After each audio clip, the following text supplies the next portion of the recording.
beyond my wildest dreams.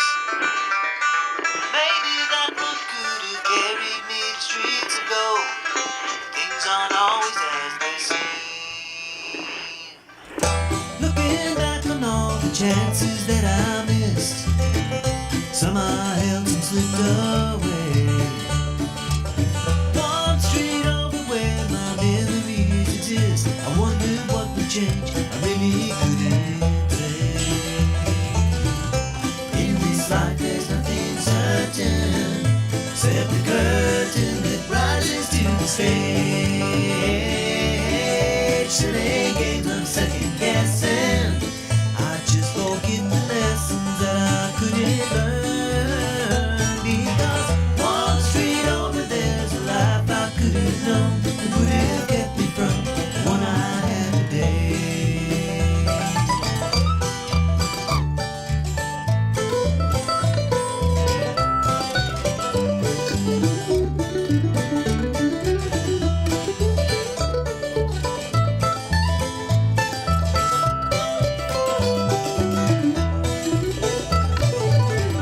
Times gone by, I've traded like dirt into clay. I thought my memories would end. One street over's now 1,000 miles away. When I close my eyes, I'm back to where I've been. In this life there's nothing certain, except the curtain that rises to the stage.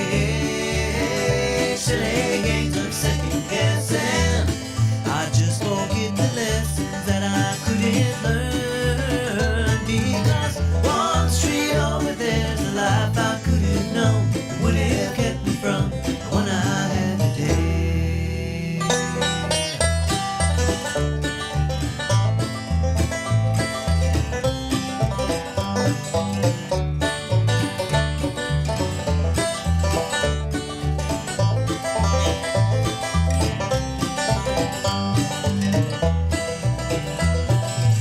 I took a walk one street over from my home. Oh, we're just going to interrupt it, guys. Good morning. This is 1100 WSGI. I'm Neutral Laverne. This is One Street Over. Kaleb Stratton's in the house on a different day than he normally is in because I'm going to be in Mexico on your normal day next week. So thank you for adjusting your schedule and coming on in here. I thought we were going to go to Mexico and do it there, but I guess Sure. Come on. I'll take you to Mexico with me. We got a small team going this time. We've got like 14 people. And I mean, in the past, we've taken 50. Oh, wow. And I think that a lot of it, and some people are like, well, everybody's freaked out because it's dangerous. And I don't think that's it. It's just that we have a youth group that goes with us sometimes, and they are otherwise involved in something else during the same time. And it's just it's a long story, but we just had some scheduling issues. And so if you want to go to Mexico next year, and I'm not kidding, if, we do a medical thing down there, I get to put glasses on people, which is just the coolest stinking thing ever. And so I get to do that.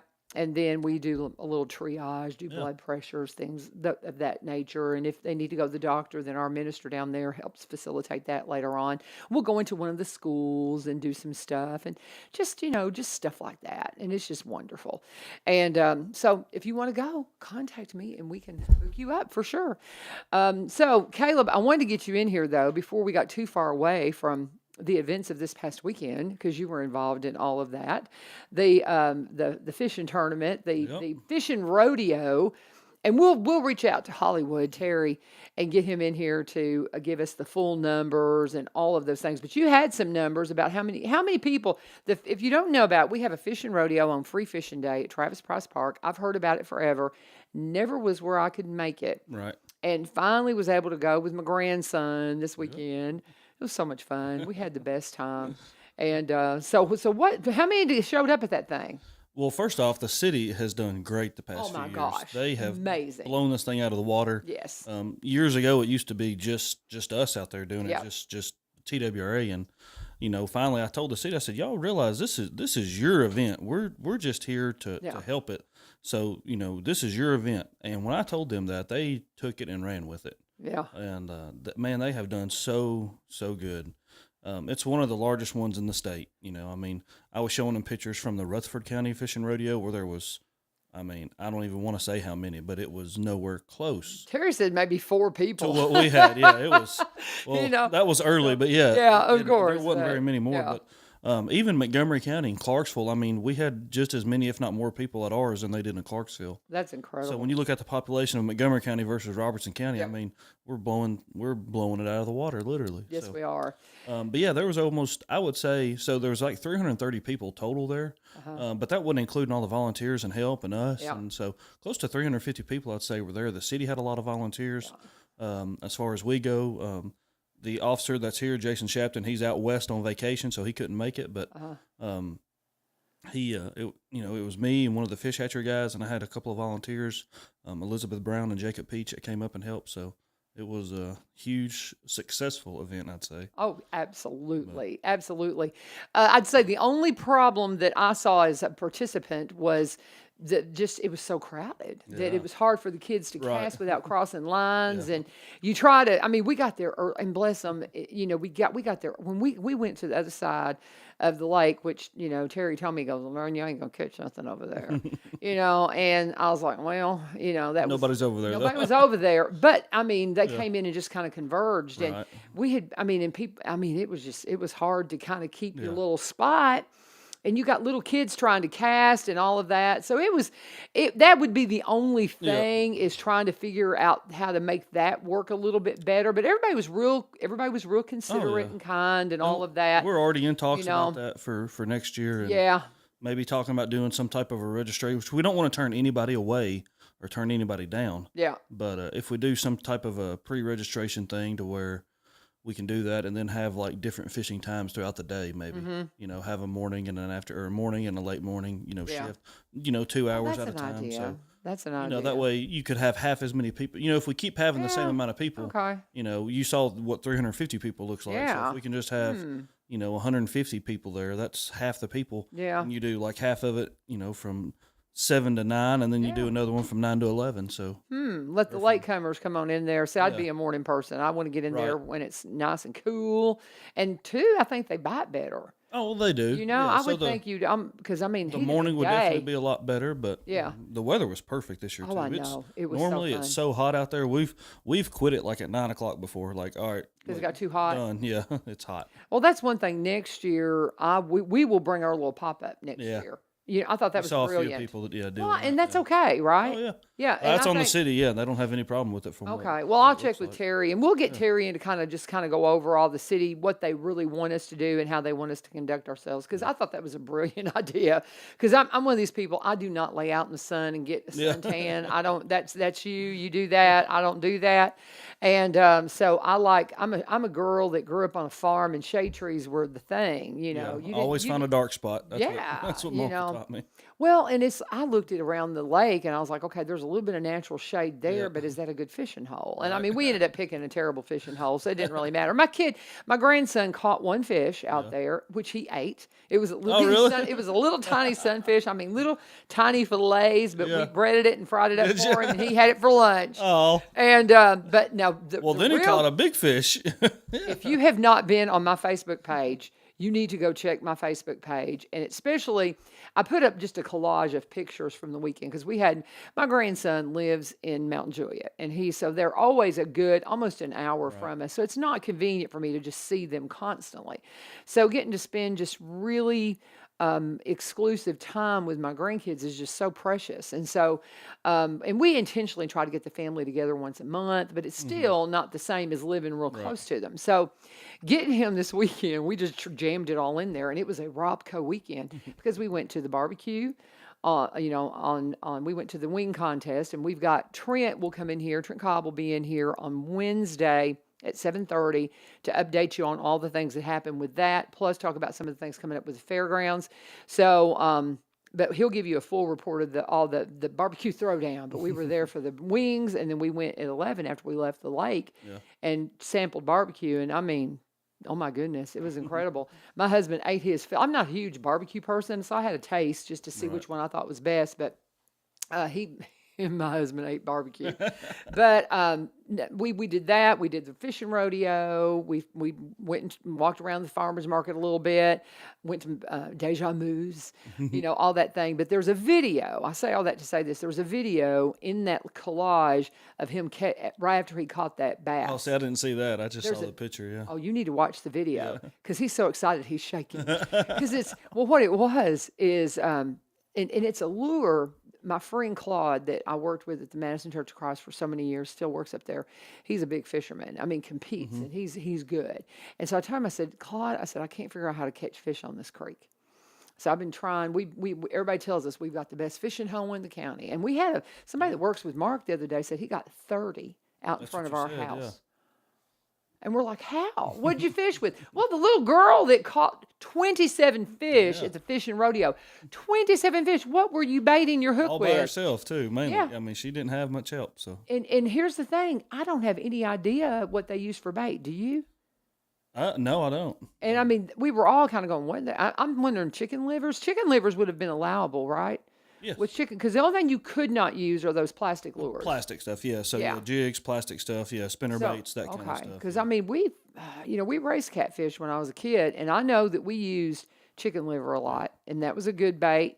And we used there was like this something you could get that was for catfish. Yeah, we call it stink bait or whatever. Stink bait, yeah. We used to get that.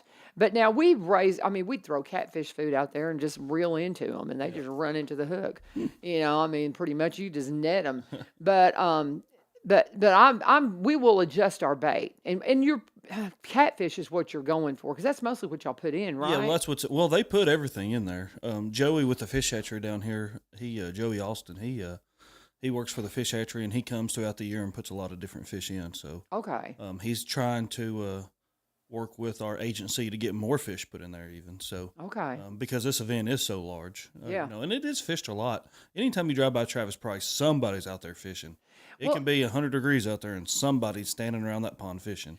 So what are the particulars on being able to fish that pond? Because somebody asked me, they said, well, no, you can't fish it except on this day. I'm like, no, honey, you can fish this. It used to be like that. You used to not be able to. It was closed to fishing, and the city opened it up probably 5 years ago, I'd say, to fishing. So. Really? So, man, there's got to be some big old fish up in there. Yep. I mean, I had a student that pulled a big old bass out of there right at the end of school before they closed it down to get ready for the fishing tournament. Right. Now, that's the only time it is closed. It's closed for about a week before the free fishing day, just so people don't go in there and try to catch all the fish that we put in there for the kids. So. Well, and I think that Terry told me that a lot of them got put in there that morning, didn't they? No, it was this week, though. It was Wednesday morning. Oh, okay. I misunderstood.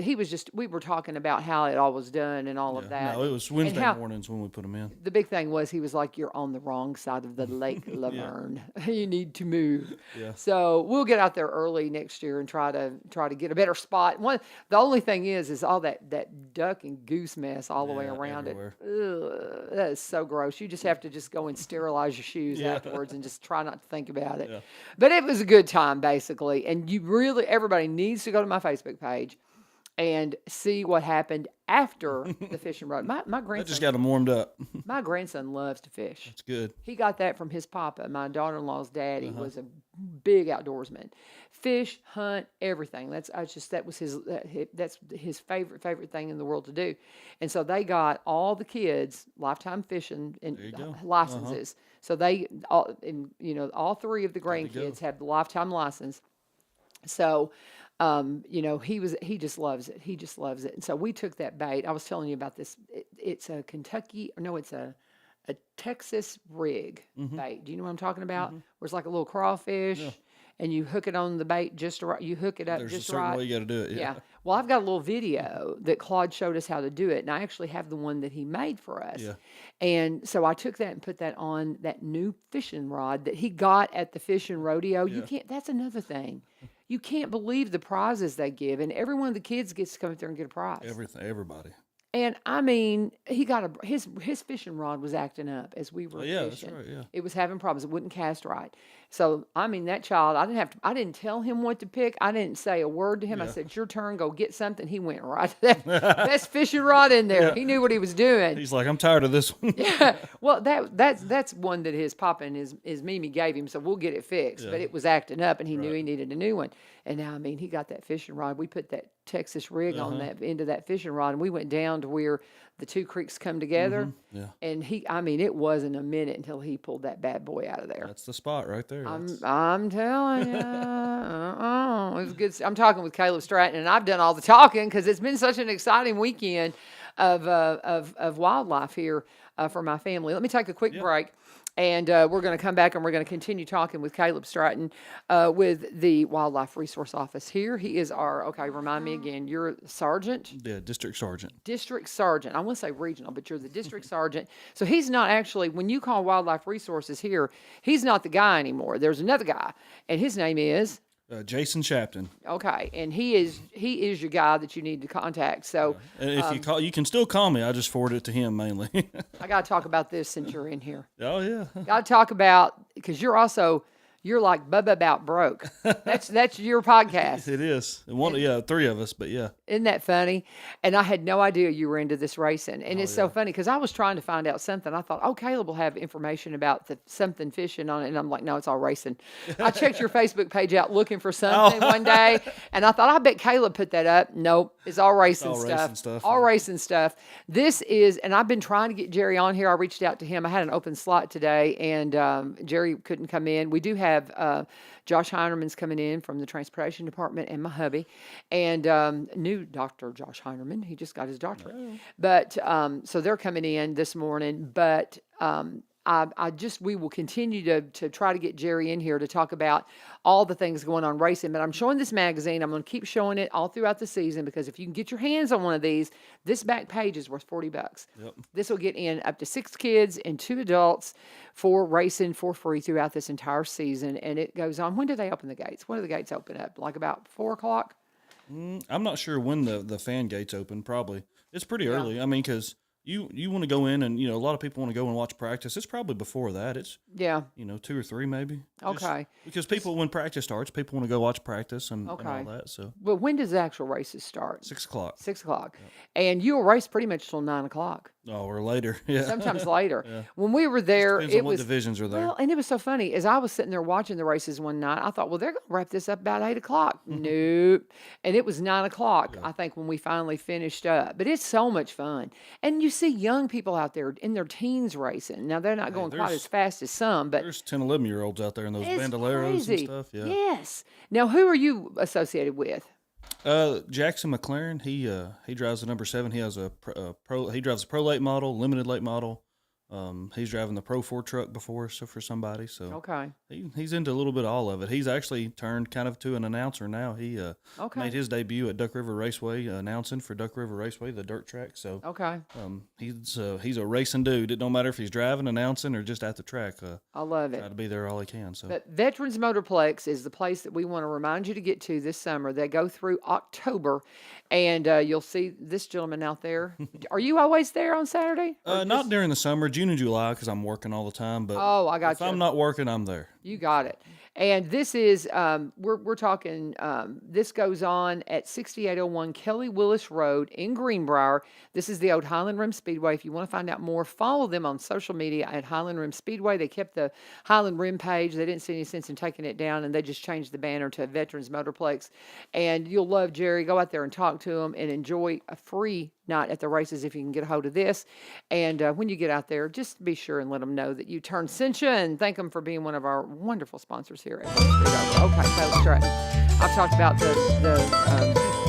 all the fun we had this weekend. What else we got going on that you need to let people know about? So not just that, but every year, we help the sheriff's office as well with their fishing event they got. They do the great summer camp they had this past week, which they had 90-something kids signed up, I think. Wow. Yeah, so that was a lot of kids to have signed up, and we took them fishing on Wednesday. So that is wonderful.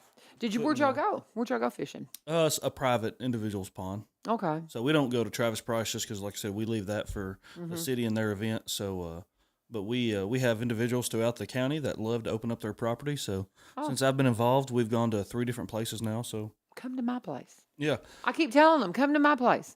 You know, come let them play on the creek. We'd love to host y'all. and that's something they do too. I know Love they to do a host creek day, or not a creek day, but a swim day. Okay, well, we got a nice little swimming hole out in front of our house right now. Oh, sweet. So Yeah. so anyway, we did that. That was really fun. It's always fun putting together 90 fishing poles. You imagine doing one, but putting hooks, bobbers, and sinkers and worms on 90 of Oh, them. my It goodness. takes a while.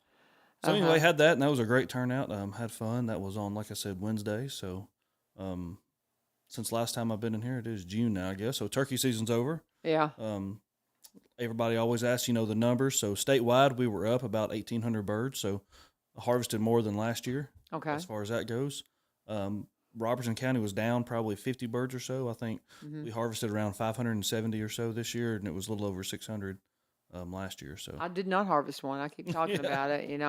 I just I just run out of time you to have to do wait all till the the fall things. season now. Yeah, and I mean we'll try again. I was having this conversation with my husband yesterday about how that the kids keep saying they're going to come and harvest a deer or some birds or something, and they never just seem to make it. Yeah. So all my students at Greenbrier, Miss Vivio, we'll come hunt. Yeah, we'll come do it for We'll you. come do it. We'll come do it. I'm like, oh, I don't think so. I'll let them come fish. I don't want my students out there shooting stuff. I don't think we're gonna do that. I'll let them fish anytime. But so we're just boating. It's just boating right now. You brought up the dirty word, yeah. Oh, but I mean, Yeah, it's also been busy. We've had 12 boating related deaths in the state this year good already. Lord, already. 5 of those have been here in Percy Priest Lake. Just Wow. right here. So That's 5 so of those, sad. 5 out of the 12, yeah, boating related. Now we've had a lot more water related deaths from drownings and swimming and stuff like that, but from boating related, if it originated from a vessel, then boating related, there's been 12. So Wow. it stays busy. We're working the rivers a lot more. Working the rivers They're a lot fine. more. They got 10 minutes. You got 10 minutes. Yeah. They can sit out there and wait. But, and here's the thing, and I want to kind of touch on this again and just kind of remind people. I mentioned that kayaking accident to my son because he was out on the lake a lot with his boat. And I told him about the lady getting ran over in the kayak and getting killed. And he had heard about it. And I was like, do you see a lot of kayaks out on the lake? He goes, not really. He goes, people who ride, he goes, I wouldn't think about getting a kayak out on the lake. Yep. He goes, kayaks to me are edge. He goes, I would take the edge of the lake, or he goes, I'd do a river or a creek or something like that. He goes, I would never be out on a kayak in the middle of the lake, and I had never heard that. Would you agree that kayakers have no business out in the middle of the lake? I mean, or is I don't it want to just say dangerous? no business, but it's definitely dangerous. Yeah. You've got boats, and there's no speed limit on the water. Yeah. So, I mean, if there's nobody around, I mean, you can go 70, 80 miles an hour. I mean, it's, Right. you And you just may not see them, especially if you're in clothes that blend in with the water. People don't think about it. If you're in a boat, if you're in a little kayak that's a natural color and not something real vibrant.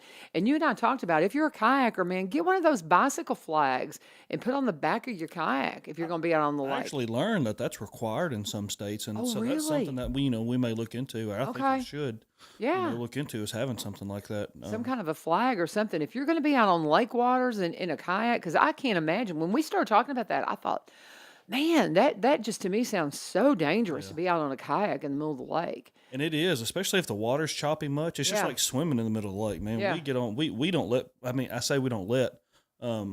When we see somebody swimming in the middle of the lake, we pull up to them like, "Hey, you got to get in the boat because you are not staying in this water." Like, I'm sorry, but You're going to get hit. yeah, because you can't see you. Yeah. If the wind's blowing just a little bit and the water's got some waves in it. I mean, you cannot see somebody swimming. We went out a few times with the kids, and I think you and I kind of talked about this, just tubing. We'd go rent a boat. We'd go up to Kentucky Lake, and because that's where I'm from. And so we a couple of times rented a boat and got tubes and went out. And I can remember popping off of one of the tubes and being far enough away from the boat and being a little concerned because they had to come back and get me and wanting them to get over there and get me because I was pretty ways away from our vessel and wanted to make sure they got over there to me before somebody come over and smacked me. You know, I'm a strong enough swimmer that I had a plan. I thought, well, I'll submerge. I'll go under if I have to get out of somebody's way. But you know, that's hard to know exactly where to go when you got something coming at you.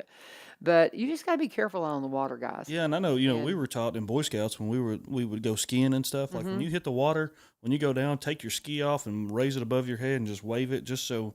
they First of see all, it. they know That's a you're great okay, idea. and then Yeah. just so you can be seen. The bigger you are, the better out there. So. That's the truth. And two, if you're going to get out like that, wear something that's vibrant that people can come near seeing. You know, don't worry so much about your fashion. Right. Make sure you got something that's visible. You know, it's kind of like walking down the road in the middle of the night with no reflectors on. Who is this young man? You got to introduce this fella that came sneaking in here. I know who he is, but go ahead and tell folks if they're seeing this little guy. This is my oldest son, Caden.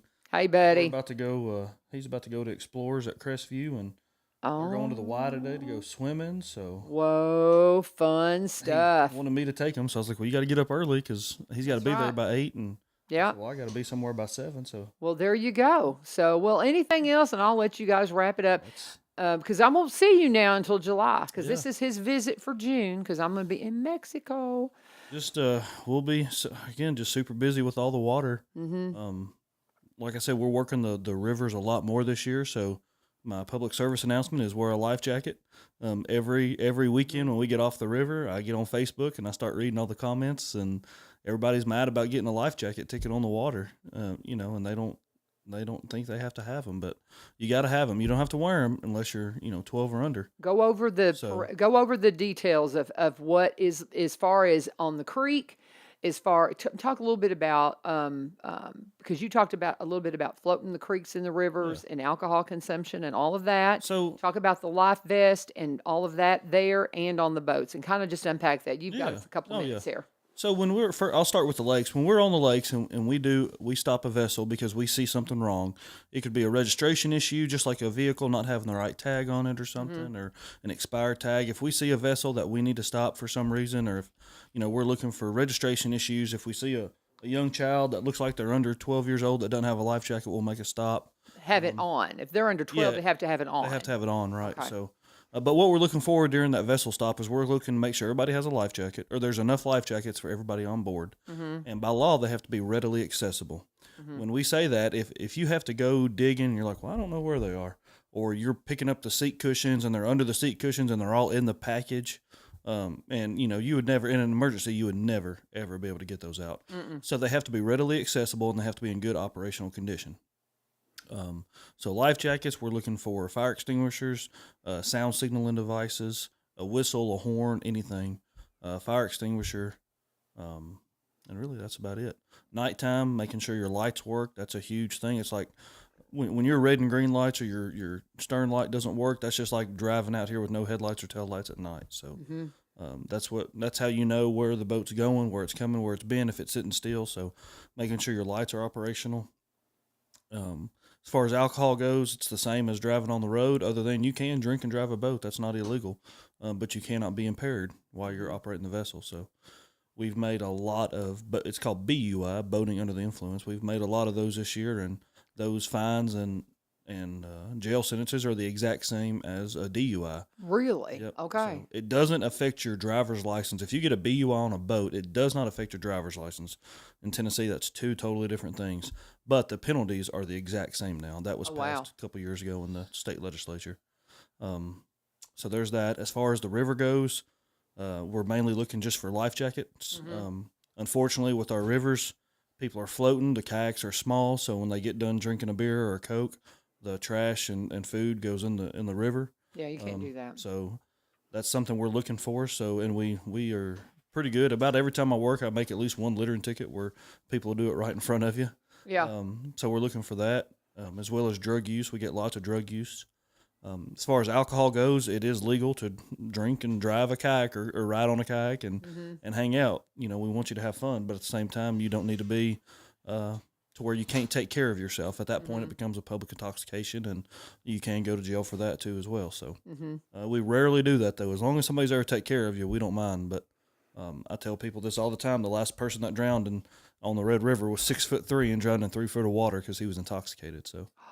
Oh, that's so sad. So Oh, that's so sad. it happens. Alcohol does a lot of crazy stuff to our bodies and our minds. So Wow. But yeah, that's all we're looking for. People, it's funny. I'm watching them. They come around the corner on the kayak, and we can see them from a distance before they see us, and they finally see us, and they're like, "Oh, hey, hide it," and they start hide their beer, and they get to us, and I'm like, "What do y'all hide?" And they're like, "Nothing." I'm like, "You're drinking, aren't you?" And they're like, "Yes, sir."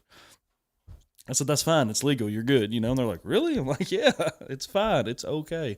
So you just can't be intoxicated. Now, what happens if you find an underage? So same, we confiscate the. Okay, so if you have somebody that's out there, they get underage, a citation, then they get a citation because you're underage, Right. and if there's that's a different somebody story. with them that's of age, Then they get cited for contributing. Yeah. Ooh, yeah. So Keep we it in mind, guys. Yep. we run into that a lot. I bet. Unfortunately, I bet. and this year that has actually doesn't surprise me at all. this year has been worse than normal. Interesting. Yeah. That's the perimeters, and that's his life right now is boating. So we'll look forward to catching up with you in July, and we can start talking about hunting season. Yeah, we start talking about deer season. Yeah, there you go. Because deer season. When's the first deer season? It'll be in August. So yeah. See. Yeah. In a minute. The velvet hunt. Yeah. In a minute. Again, it's not to be morbid or anything, but the worst part of my job is having to pull bodies out of the water and then go to a loved one's house and knock on their door and tell them, that we have found their son, daughter, husband, wife, dead, from a boating accident. So it's horrible. It sucks. So I'm so sorry that you have that as part of your job. Yeah, and that is part of it. But we just pray that you don't have to do any notifications. Have you had to not do? Anymore. Have you had to do Yeah. any notifications this summer? Oh yeah. Already this summer? Oh yeah. Like I said, we've had 5 just on Percy Priest. So. Oh man. Man, bless your it's, heart. We'll be praying for you, brother. Oh, yeah, it's My goodness, I pray for you. You were on my first responder Well, I list. appreciate I it. do. I pray for you. I prayed for you this morning. I hate saying But it. I will be praying for that specifically. I appreciate that you it. don't It have is. to do It's those part of it. notifications. But at the same time, you don't want to do it. So. I can't imagine. So anyway, just But wear your life jacket. Wear your life jacket. Thank you, Kaleb right, see Stratton. y'all. He is our district sergeant. Yeah. If you see the man, pat him on the back. He's got a big job, and be safe out there on the water. As he's making his exit, I'm going to go ahead and do one of our ads as we make the switch and let Dr. Josh Hinerman come in here with my hubby. He's coming on in here. We're going to talk about Corbin Creek Greenhouse Gifts and Gardening Center. Go and check them out today. And if you are diligent enough, come on in here and sit down. If you're diligent enough to get yourself a ticket to the Seeds of Hope Tour of Gardens, guys, Penny will be in here to talk about this a little bit more on Wednesday. But just touch on this. Corbin is one of the stops for the Seeds of Hope Tour of Gardens, so you can stop by Corbin and see some special stuff. But you can go by there any day of the week, and you can see what you need for your garden. They are open Monday through Saturday from 9 to 5. They're open Sundays from 1 to 4. They got their summer hours going on right now. If you want to call Amy and just see what's going on, call 615-384-3185, 615-384-3185. They're located at 4920 Highway 161. The best way to stay up to date on everything happening at Corbin, follow them on social media.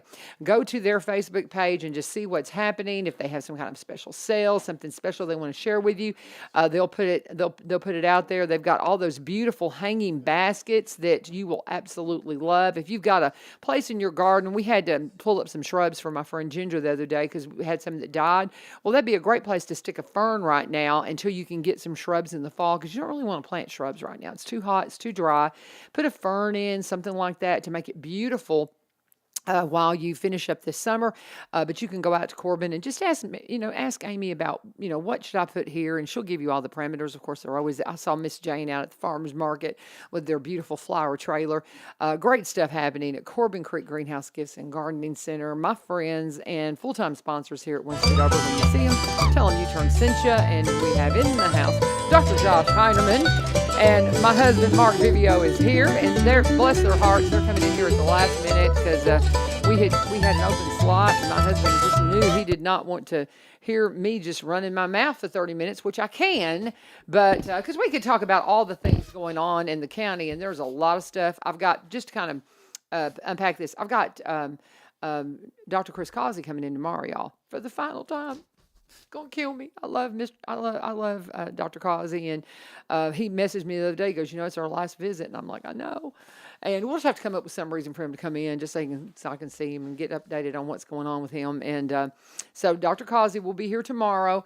I've got Penny Callis is going to come in and update you on the Tour of Gardens deal on Wednesday. Then I've got Trent Cobb coming in to update you on all the things that happened at the fairgrounds this past weekend and what's coming up. So we're going to stay up to date on all all of the things going on in the county, but one of the big things going on in the county is our transportation department is always in need of people to come in and work with the kiddos. Would that be fair to say? Dr. Hinerman, is this a new thing, or did you have a doctorate before, or is this a new one? I got my master's. I thought you got your Oh, doctorate. no, not yet. One of these Oh. days. He's working on it.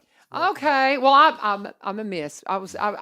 We had heard you'd gotten your doctorate. I would Okay. have been excited to do that, but Okay. Well, never mind. Okay. Got the master's going. I told one of the kids there's a reason we go to college when we're younger. It's much harder as we get older. Yeah. Reading books and writing papers. And Oh, yes, it is. Yes, it is. I'm in the process of getting all my certification stuff right now, and it's like, You are already certified. yeah, don't stop. This is my husband. He's big mouth. He's a Yankee. Just ignore him. I have to remind everybody constantly, he's from practically Canada. He's not one of us. He speaks Northern. Yeah, So stop. And I mean, well, because he's just kind of got the sense of humor of a Yankee. And I apologize because he's a great guy. You just got to ignore him sometime. Love you, honey. But thank you for bringing your boss in here. Yep. So what's going on, Josh?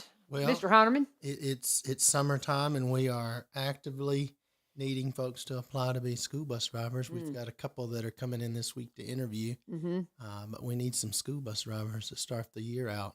Well, and now's the perfect time because this is not something that you can hire them today and put them on the bus tomorrow. So, because it takes a little bit. So, walk me through the process. If I'm coming in, I've never driven a bus. What do I do first? So, how does this all process? Because it takes a minute to get all this done, right? Our first step is to apply at the school board website. Make sure you actually apply for the position. A lot of folks go online and they fill out an application, but then they never actually go and click on a job and apply for it. Okay. And so then we have to wait on HR to sort through all of those applications and read what your interest is, and then we assign you to a job. Okay. So we do the interview, get you in, and then we'll send you off for a background check, a drug screen, and then we complete your motor vehicle report. So you really don't need any major moving violations. I think there was a day where if you had any, you would be told no, but I think all of us are having to be a little more flexible with that. And then from there, we start you on the entry-level driver training that the federal government now requires of us. That can take every bit of 16 to 20 hours, depending on how fast the individual works through their online learning portal. And then when they finish that, we do the skills testing, or the skills training at the office. So they learn to back the bus in a backward motion, and then they do forward motion driving. And that's another 20 plus hours. I'm just doing those two items by itself, learning how to do the pre-trip process, because you'll have to do that on the day of the CDL skills exercise, which I would do that with you. He's the tester. I do the examining. So I'm really a little hands off with when they're doing the training part. I think James and Karen work with Mark on that because I have to certify that I don't participate. They consider it a conflict of interest. Okay. I can help with all theory. So I could go out one time and say, this is how you should do a pre-trip. This is what it would look like in theory. Okay. You guys try to mirror what I just did, but I will only do that one time. Okay. So that's okay. Now I understand. I don't think I realized that. So, because since you're actually doing the test, you can't really do the training. You have, because that would be a conflict. Okay. I get that. There was a day you used to do that, but that got changed. And we've got two really good trainers.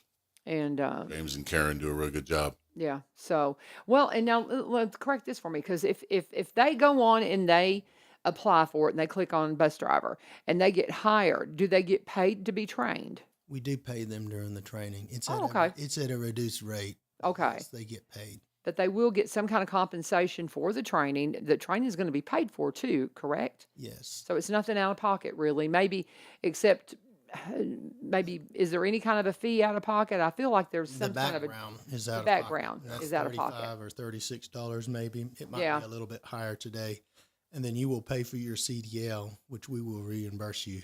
Okay. For that. So really your only thing is going to be the background check. And we do that so that you have a little skin in the game. Sure. Because, you get folks that come in and they know they've got sketchy backgrounds. Yeah. And, we used to pay for all that, and then when they get through the process and we get the background back, and you got 4 or 5 DUIs, or you've been arrested a time or two, and you're like, why would you have even applied? Yeah. It specifically says you can't have a record. They hoped it wouldn't show up, I guess. I Yeah. don't know. It's silly. Well, now tell me, too. Oh, I had a question. You know how it happens and that it just escapes you. Not you. I'm a little ADD, and he knows it. Stop it. Stop Southern it. Belle. That's not helping me. That's not helping me. I'm talking with Josh Hinerman, and my husband Mark Vivio is here as well. Josh Hinerman, if you do not know, is our director of transportation for Robeson County Schools. My husband's the safety coordinator, and I appreciate so much you being willing to come in here at the last minute and help us out with just talking about this, because I know it's a constant need to have drivers out there. I know this is something too. Oh, I know what I wanted to ask you about the age. The age, 25. 25 in the state of Tennessee. And that's a little bit of that's a little rough. It's a little hard, isn't it? We're the only state that does that. What would you like to see it? I would like it to go back to age 21. I think that would require some work with the legislator again, and give some safeguards. If you're going to hire someone that's 21 years old, what safeguards could we put in place to ensure that they're getting additional training, maybe more frequently throughout the year, versus a person that's 25 or older? Okay. So if we started, because we need to work on that right now with Senator Roberts and Representative Kumar, because if we want to, because that's one thing we found out whenever we were doing the thing with the electronic direction stuff, is that we have to have that to them by the end of January to be. I mean, it has to have gone through the process of being considered by the end of January. So if we want to try to push that and get that to them, we need to work on that now. We do. Yeah. Yes, And I so while I'll have Senator Roberts will be in here 2 weeks from today. So I'll just make a point to mention it to him, because I know that's something I've heard you guys talking about, that it's a concern. And the reason why we have that age restriction is because of that horrific accident with a young driver. And then they put the laws in place. Would that be, is that correct? Yes. It was a horrific accident, like in Chattanooga or Knoxville, somewhere. 6 or 7 children passed. It was horrifying. terrible. It was nobody, horrifying. I don't think any transportation professional dismisses that it was a tragic accident. We don't, but I don't think that you could say that it was entirely just because he was under the age of 25. Yeah. I've often said I'd be interested to see how many accidents we have with folks that are over the age of 25. And if we had the statistics for 21 to 25, let's see what the difference is.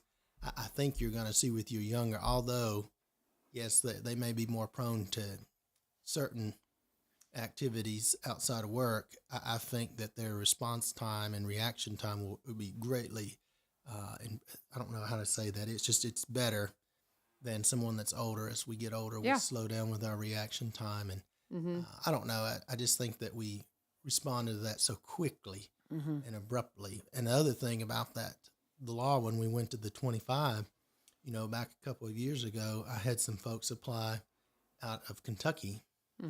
And they were moving to Tennessee, but they were under the age of 25. And so when they go to the DMV, they won't transfer their license. Well, you were certified and licensed in another state. You met all the requirements, but when we get to Tennessee, they won't give it to you.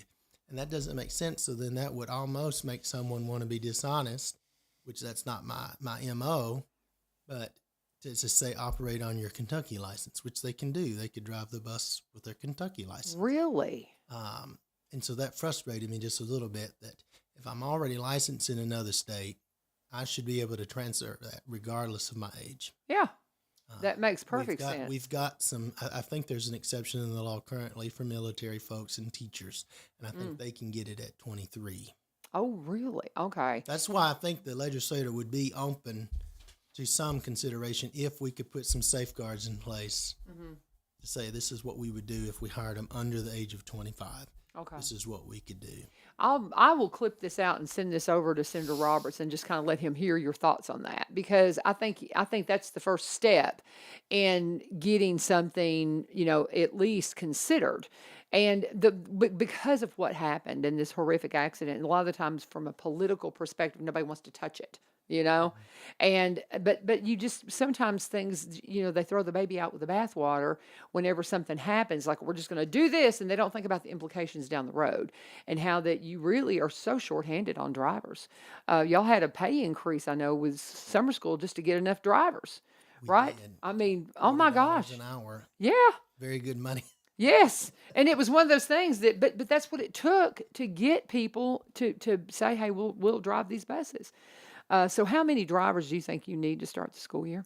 I would imagine if we could hire 10, that would get everything where they need to be. Okay. We're going to be interviewing tomorrow for a couple of full-time positions within the department, but they're tied to bus driver roles. So there's will be a bus driver, and then I'm going to assign an additional duty to them that will give them their full-time status. So we'll do that starting tomorrow, and we'll have someone that helps with bus conduct. Someone's going to help with the videos because he spends a whole lot of time with videos.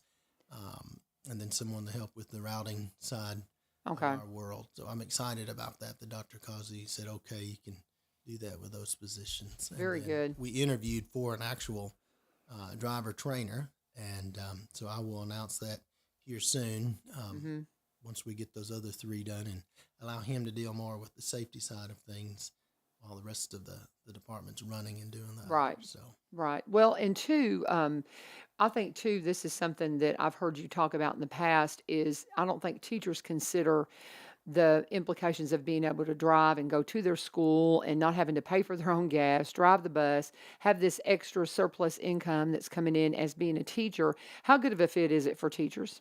it would be a great fit if they would do it. I'm trying to get it. I'm trying to get a teacher at Springfield High to agree to it right now, but she seems a little apprehensive about having to do it every day. But I mean, that's almost 20 extra thousand a year. So, That's I mean, amazing. If they're moving the base salary to 50, I mean, you're now at a $70,000 a year. Why would you not do that? And it'll work wonders on your retirement. Yep.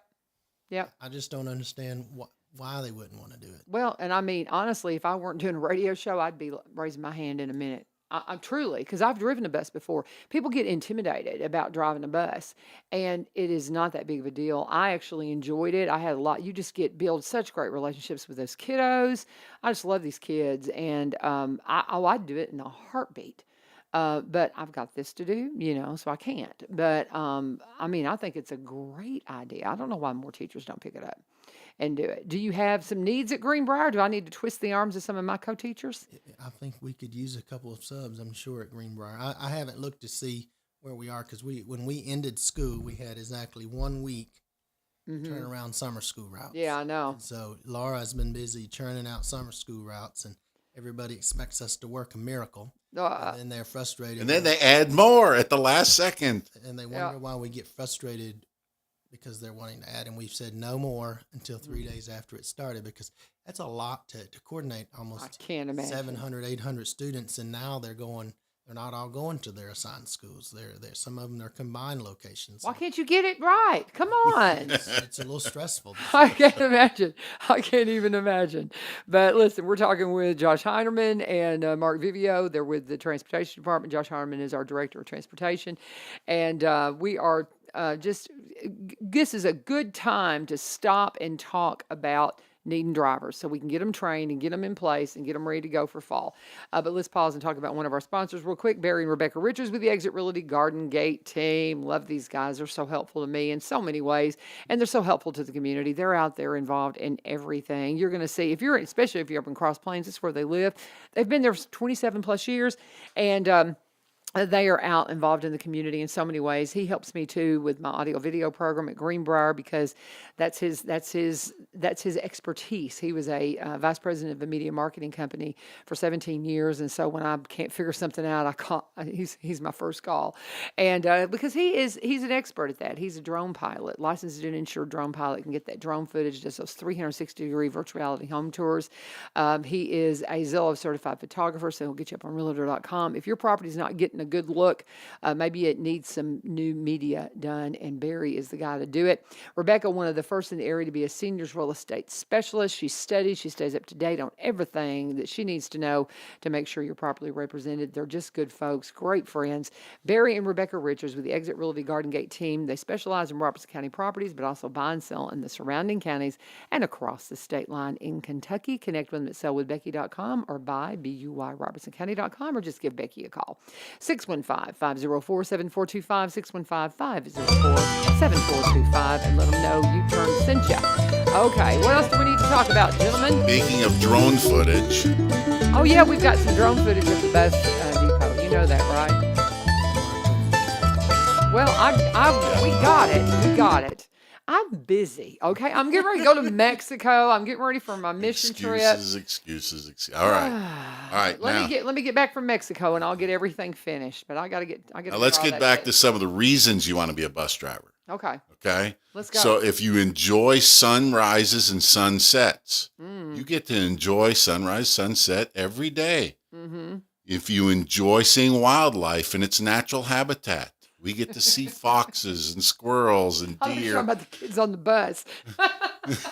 That too, and then if you really want to get, you can be a trainer. You can actually train wild animals.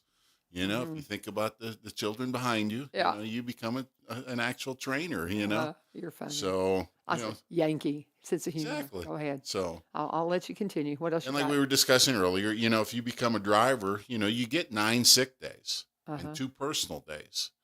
So you get that right off, and then you get the employee health center. That it's first class health care.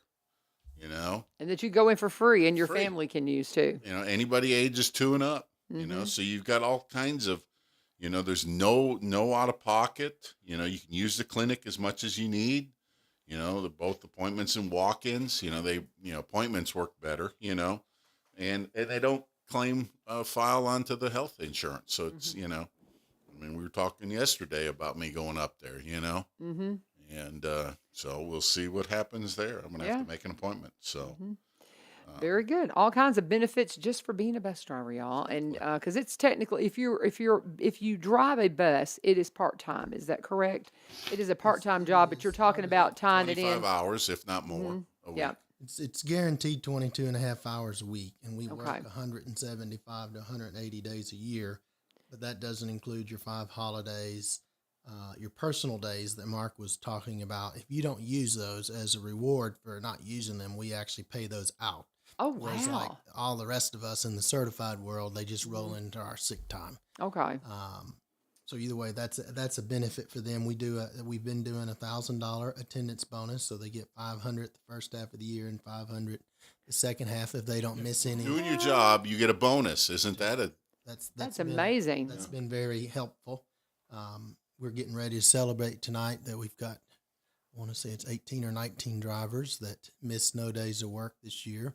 Wow. So that's, at the Board of Education meeting tonight? Okay. That's very cool. and we're going to recognize Zach tonight at the school board meeting. He finally earned his master school bus ASC. Zach Jones. He is now a master certified ASC school bus mechanic. Okay. He's been working on that for some time now. It's a Okay. series of tests that they have to go through. So I was excited for him to reach that milestone in his career, his young career. So Very cool. So you guys are going to be at the bus. You're going to be at the meeting tonight, school board meeting. Okay. yes, ma'am. Well, I was going to say it's going to be a bittersweet meeting with Dr. Causey stepping down. I'm just like, oh, I can't hardly stand it. But anyway, but we'll get the lowdown from him tomorrow. But so the buses will be there, and you'll be doing all those honors. I'm sure Dr. Causey will go through that as well tomorrow. They'll have a little retirement event this evening too for all the folks that have retired. They're doing a retirement reception, I believe, at 5:00. It might be 5:30.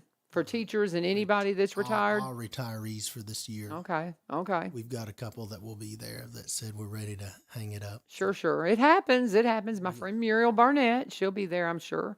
But, well, very good. And you've got what else there you need to cover? I just wanted to talk a little bit about, I just recently got back from the Tennessee Association for People Transportation Conference, and one of the things that we did there this year is Mr. Mason. He drives bus 79 here in Springfield. I have recommended him for induction into the School Bus Driver Hall of Fame for several years now, and he got selected this year. So we went up and surprised Mr. Mason and had his wife and family there. So he got inducted into the School Bus Driver Hall of Fame. That's cool. 48 years driving the same route here in Springfield, Tennessee. That's super cool. So that was a interesting time, and learned a few things about him from his youth and whatnot that I shared during the talk. One thing that I thought was interesting is he grew up in Louisiana, I believe it was, or Mississippi. I can't remember the area, but they grew up picking up cotton, and that's the reason he joined the Air Force. But he tried to join the Air Force before he was 18, and his mom said, "I won't sign the documents until you finish high school." And he was upset with her about that, but he finished because that's what she required of him. And then he did his Air Force training and whatnot and worked here at Fort Campbell. And then we talked about another story where he led his companions, I should say, led the way. They went to a restaurant, and he was denied entry into the restaurant because of his color, and he was in his serviceman uniform, and his other 5 team members, they said, "Well, if you can't eat here, we won't eat here either." And I just thought, you've seen some of the worst of humanity in your years here on earth, but you led the way, you led the example. Oh, His wow. friends did too. Pretty cool. So another thing that I just thought I would talk about is they had a whole section with the Department of Safety talking about entry-level driver training. And so we had our audit. Let me rephrase that. They don't call it an audit. They call it a monitoring. But they came in and monitored and checked all the drivers that we have done to date. And we got a really good review on that. So we were very excited about that. And then the other thing that I thought was interesting towards the end was the Department of Education did an update. So school bus specifications that we've had in the past, that's generally been overseen by the State Board of Education, and that's being moved. The legislature voted to have that moved to the Department of Safety and Homeland Security. So after this upcoming school year is finished, all that will transfer to the Department of Safety and Homeland Security, with the DOE having a committee that will make recommendations. More paperwork. It will be additional paperwork, and I appreciate our CDL division, or our state director at the DOS, he said that he really wanted the DOE to have some say. He didn't think it was fair for him to write the rules and enforce the rules. He still thinks there needs to be another party. So he's going to have some involvement with the Department of Education. And then the other thing that we talked about was the evacuation of school buses and whatnot. There's a safety bill that went through, and so we'll have to start doing tabletop exercises with all the schools. But nowhere in that safety bill does it say anything about actually evacuating a school bus. And when we have these tabletop discussions, no children are to be present. And we were all just sitting there listening to that. I was like, that defeats the purpose. Yeah, it 'Cause does. there's nothing in law currently that mandates bus evacuations. We have them at the school level, but nothing in law currently. You have suggestions, you have recommendations, but no Okay. actual law. So either way, that was interesting. And then the annual transportation survey that we get annually pursuant to the Public Chapter 289 that came to fruition after Chattanooga. It's going to move the collection of all transportation data back to the transportation supervisor, which should be an interesting process. So we got this nice little pamphlet of all the things that we have to make that work. It only takes an hour and a half to fill that out. And fill that out with the survey that comes to us, because the new TISA formula that's funding our public schools, there's not a daily ridership count anymore like it used to be. Under the basic education funding formula, you would have had every day that they ride, you get paid for that. But now it's just that amount of money that you're allotted per student. It includes all those extra services. Okay. But the DOE still wants to collect that information, so they're going to make a Pupil Transportation Division step Interesting. up with that. Interesting. Well, that's all. I'm going to let Senator Roberts hear this because I think there's several things he needs to hear. So we got to get in front of some things and make sure, we have complete understanding with our state legislature too. Very well. Anything else that you want to cover? I need to do my break and cover some things, but we're pretty much out of time here. So I'll just do my break as we exit out. Anything else that you think we've forgotten before we wrap it up? Can you think of anything other than we just need bus drivers? I hope you would consider coming to work for us. It's a fun, dynamic team. I'm not going to say we don't have our moments, but it is a good family environment, and we'd love to work with anybody that wants to drive a school bus here in Robertson County. For sure. And, we were talking about retiring into teaching, retire into driving, do something. If you're a retiree and you want something, I can't say enough about getting involved in the lives of these kiddos. They're so sweet. They're so wonderful. I have fallen in love with my students that quick.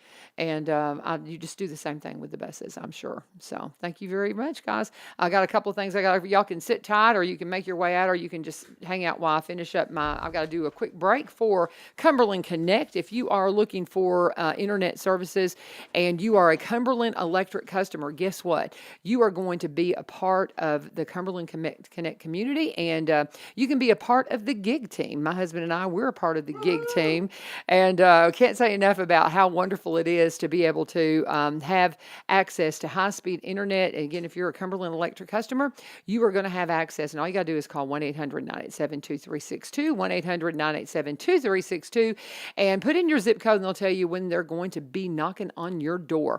If you are somebody that's having some issues with some financial issues, well, because it's a utility, there's an affordable connectivity program providing qualifying households with monthly credit to help pay for internet services. And if you're eligible, you could receive a credit of up to $30 per month toward broadband services. Want to know more? Get on cumberlandconnect.org, cumberlandconnect.org, or you can give them a call at 1-800. You can call them at 1-800-987-2362, and be sure always and tell them that U-Turn sent you. And Sweetly Marie is wanting to remind you too, tonight is the American Legion Post 45 in Greenbrier. They're having their TFA summer kickoff, the TFA, Tennessee Firearms Association summer kickoff, and they're going to have big old luau, sounds like. They want you to put on your Hawaiian shirt and come out and see them tonight they'll be at the American Legion Post up there in Greenbrier. You cannot miss it. TFA meeting tonight at 6 p.m. So go and see them, and join us tomorrow for Dr. Causey's last visit here on One Street Over. Oh my goodness. Be here. We're going to talk to Doc and find out all that's going on in his world and get an update on the school board meeting tomorrow on One Street Over. God bless. Have a wonderful day. This is 1100 WSGI.